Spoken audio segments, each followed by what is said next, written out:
Shoutout nga pala kay Michael Umblero bumili ng sapatos at maraming salamat sa iyo kaibigan. Ilang linggo na lang off-season na. Rudy Gobert hinahunting ng Lakers, magiging angkop sa team pero mabigat ang kapalit. At kawawang Durant, malaking epekto ang desisyon ni Giannis sa kapalaran ni KD. Ngunit bago ang lahat, kung gusto nyo ng pangmatagalang basketball shoes, New Curry 12, mabibili lamang sa halagang $2,599. I-click lamang ang link sa comment section. Maaring si Gobert ang pinakamahusay na sentro na maaring makuha ng Lakers sa pamamagitan ng trade, ngunit maaring ang kapalit ay si Austin Reeves.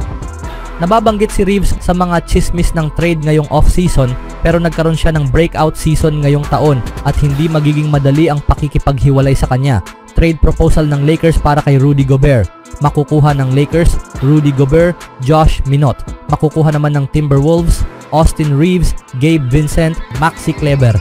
Sa kabila ng mahusay na trade kay Luka Doncic para sa Los Angeles, iniwan nitong manipis ang depth ng team sa sentro.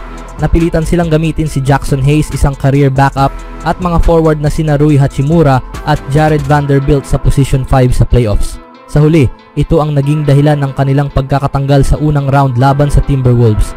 Ang pakikipagnegosyo sa kuponang tumalo sa kanila sa playoffs ay hindi magiging madali para sa Lakers, pero maaaring wala ng mas magandang option na sentro na available at kailangan ng LA na sulitin ang natitirang panahon ni LeBron James sa liga kasama si Doncic bago ito magretiro. Gayunpaman, elite pa rin si Gobert sa depensa.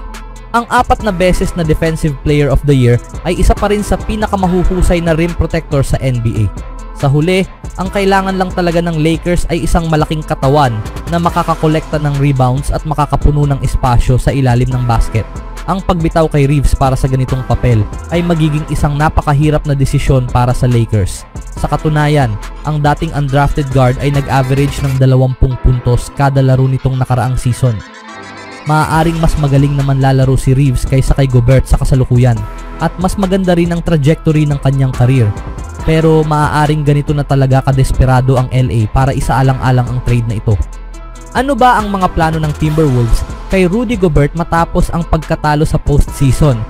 Mukhang naabot na ng Timberwolves ang kanilang limitasyon matapos matalo sa Western Conference Finals sa dalawang magkasunod na season. Mahirap lampasan ang hadlang na ito, lalo na't malamang na humina ang koponan ngayong off-season. Si Nickeil Alexander-Walker ay unrestricted free agent at sina Naz Reid at Julius Randle ay may player options sa kanilang mga kontrata.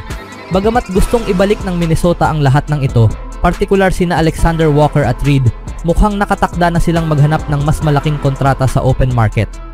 Ang pag-trade kay Gobert ay makakatulong upang mas madaling maibalik ang isa o higit pa sa mga nalalapit na free agents. Mukhang nag-aalangan si Reid na bumalik bilang sixth man. Ang kakaibang big man na marunong mag-dribble at mag-shoot gaya ng guard ay karapat-dapat magkaroon ng pagkakataong magsimula, at ang mungkahing deal na ito ay magbibigay daan sa kanya na mapasama sa starting lineup ng Minnesota. Kailangan din ng Timberwolves ng depth sa guard position at isa pang manlalaro na makakabawas sa pasaning opensa ni Anthony Edwards. Si Reeves ay mas natural sa shooting guard pero maaari siyang maglaro sa point guard kapag nagretiro na si Mike Conley. Si Reeves ay isang elite shooter at kahanga-hanga rin bilang ball handler at playmaker. Ang produkto ng Oklahoma ay gumawa ng malalaking numero noong nakaraang season, pero mas lalo siyang nagningning kapag hindi niya kailangang magsalo ng floor kasama sina James at Doncic. Maaaring maging isang tunay na superstar si Reeves sa tabi ni Edwards sa Minnesota. Ang hakbang na ito ay magre-resulta sa sunod-sunod na trade ng star center para sa Timberwolves sa dalawang magkasunod na off-season na mukhang isang mapanganib na hakbang, pero maaaring kayanin ng depensa ng Minnesota ang pagkawala ni Gobert. Sina Edwards, Jaden McDaniels, Jaylen Clark at Alexander Walker, kung babalik man siya, ay pawang mga elite point of attack defenders. Gumawa ang Lakers ng trade na nagpahina sa kanilang center depth ngayong taon, pero sulit pa rin ang deal dahil nakuha nila si Doncic para sa hinaharap. Maaaring ganito rin ang maramdaman ng Timberwolves kung matutuloy ang trade para kay Reeves. At kung magre-resulta ito sa muling paglagda ni Reid sa kontrata, maaaring tuluyang makalusot ang Minnesota sa NBA Finals sa susunod na season. Anong masasabi nyo dito mga kaibigan? Sa ibang balita naman, Sa pagkaalis ng 28 koponan sa kompetisyon ng NBA, maraming mata ng fans ang nakatuon na sa free agency, draft at mga trade upang mapalakas ang kanilang mga roster.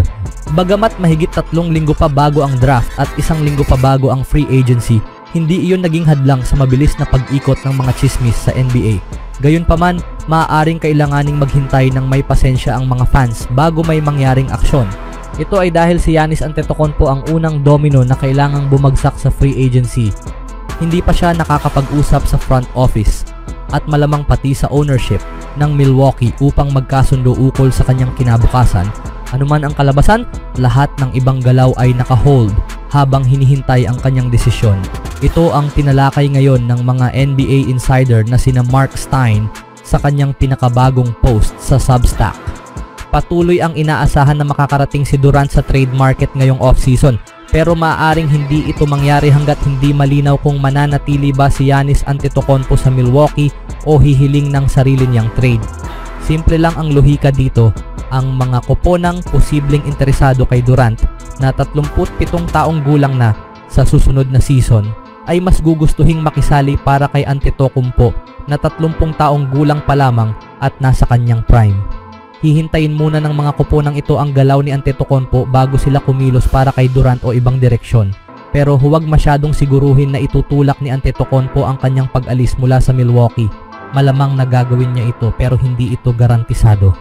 Maaring pagmasdan ni Antetokounmpo ang tanawin na yan at gayon din ang piliin na manatili sa East, lalo na't wala si Jason Tatum ng Boston sa malaking bahagi ng season. Ngunit saan man siya matrade sa East, Brooklyn, New York, Toronto, kahit Cleveland o ibang team, ang kabayarang babalik sa Milwaukee ay maaaring ubusin ang magandang supporting cast ng bagong team niya. Magiging katulad pa rin ito ng sitwasyon niya sa Milwaukee, isang MVP level na manlalaro na kulang ang kasamang suporta upang manalo. Kung maipapakita ng Milwaukee kay Antetokounmpo ang 1-2 taong rebuilding plan, mananatili ba siya? Ang desisyon ni Giannis Antetokounmpo ay magiging susi o hadlang sa mga malalaking galaw ngayong off-season ng NBA, kabilang na ang posibleng trade ni Kevin Durant at ang direksyon ng malaking bahagi ng free agent market. Bakit kritikal ang desisyon ni Giannis? Si Giannis ay may superstar leverage. Bagaman nakakontrata pa siya sa Milwaukee Bucks, ilang beses na niyang ipinahiwatig na ang kagustuhang manalo ang kanyang pangunahing prioridad. Hindi loyalty, hindi pera, kundi kompetisyon at kampyonato. Kung hindi siya kumbinsido na kayang bumuo ng contender ang Bucks, maaaring hilingin niya ang trade o pahintulutan ang management na galawin ang roster ng husto kasama ang pag-restructure ng buong core ng team. Paano ito nakakaapekto kay Kevin Durant? Si Durant na nasa Phoenix Suns ay sinasabing posibleng i-trade ngayong off-season sa isang team na nangangailangan ng elite scorer at championship experience. Pero maraming team ang hindi agad maglalabas ng assets o pipirma sa malalaking free agents hanggat hindi malinaw kung available si Giannis. Kung magde-demand siya ng trade, siya ang magiging priority target ng mga contender, hindi si KD. Kaya't maraming teams ang nagho-hold ng kanilang cap space o assets para kay Giannis kung sakaling magbukas ang pinto. Epekto sa free agency. Ang mga free agents, lalo na ang mga role players at second-tier stars, ay kadalasang naghihintay ng domino effect mula sa mga superstar moves.